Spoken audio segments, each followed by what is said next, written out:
Hello everyone, today we are back in my Minecraft world and I will be showing you the progression we have managed to make in my Minecraft world. Now, why have I not been able to make videos before? This was due to a technical issue where I kept on respawning in a cave, but now we're back and I shall show you what we have been able to achieve. Now the first thing is this incredibly large tower, which has a sort of ribbon effect going across the entire building, and it starts from the back like this. It has many rooms, it's very organized and quite cozy, so if I ever have a mob or a group of mobs like a lot of villagers, I can move them to this sort of skyscraper. I would say that this skyscraper is most likely bigger than the Shard in London, because it's quite strange to think that the Shard is a very tall skyscraper. Now, we will be reaching the top of this magnificent masterpiece, and you see the white terracotta. I was about to say pink terracotta, but for some reason it is called white terracotta. And from here you can see a very nice panoramic view of the world from the protected and unprotected forest reserves. Now, we will make a run to a safer place, which has a bed, which leads us to the second thing I've been able to build, which is my Lakeside residence. Let's quickly get there before nighttime strikes. This is arguably the more impressive thing I made, because although it took less effort in gathering materials, it took more effort in design. And it has a way better design. So, I will show you what it looks like. Of course, its doors are a little bit strange, but it has these, and it looks like this from one edge of the lake.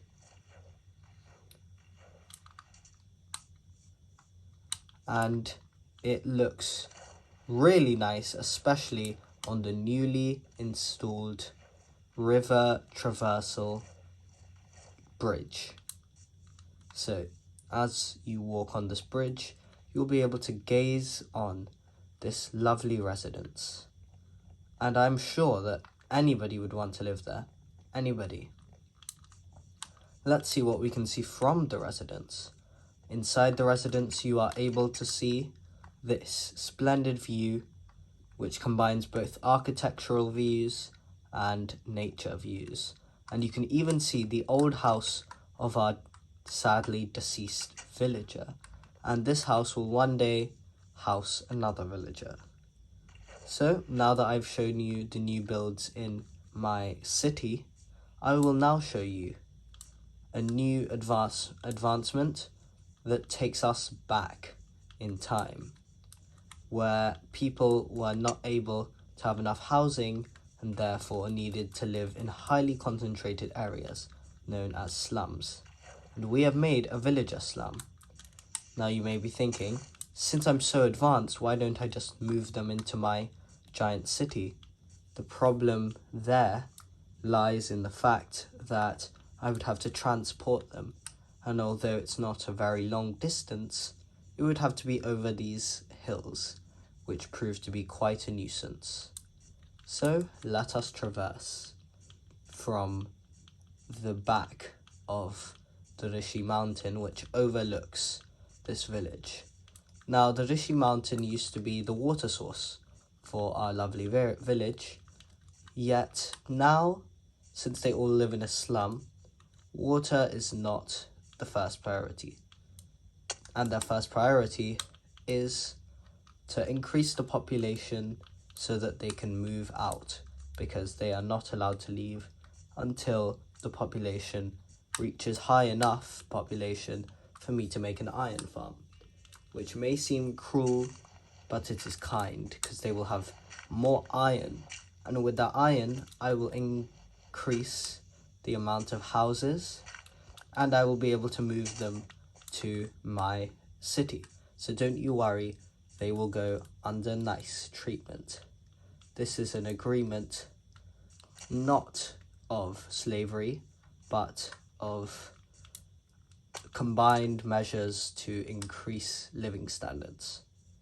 Now that that is clear, we can have a quick visit to this monument that commemorates when I escaped the mobs of the night, as I had built it in a last-ditch attempt to escape the monsters at night time.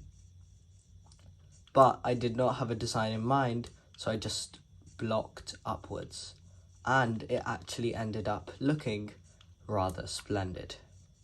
So, without further ado, welcome to the slum, the villager slum, which has an incredibly high population in one little area.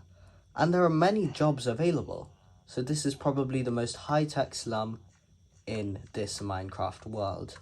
You can see them all, and how this works is, I just throw them some bread, and then our population increases 7-fold. As this village did not have such a large population when I first graced it with my presence. Now, as you can see, I have lost hunger, but since there are no villagers here anymore, I can take their potatoes and eat them and farm with them. So here I can just eat the crops that they have yielded for me, and all of this work was done by them. So as you can see, not only are they hardworking, but they make sure that even a person like me who has taken their village under their control still gets to reap the benefits of their agrarian culture.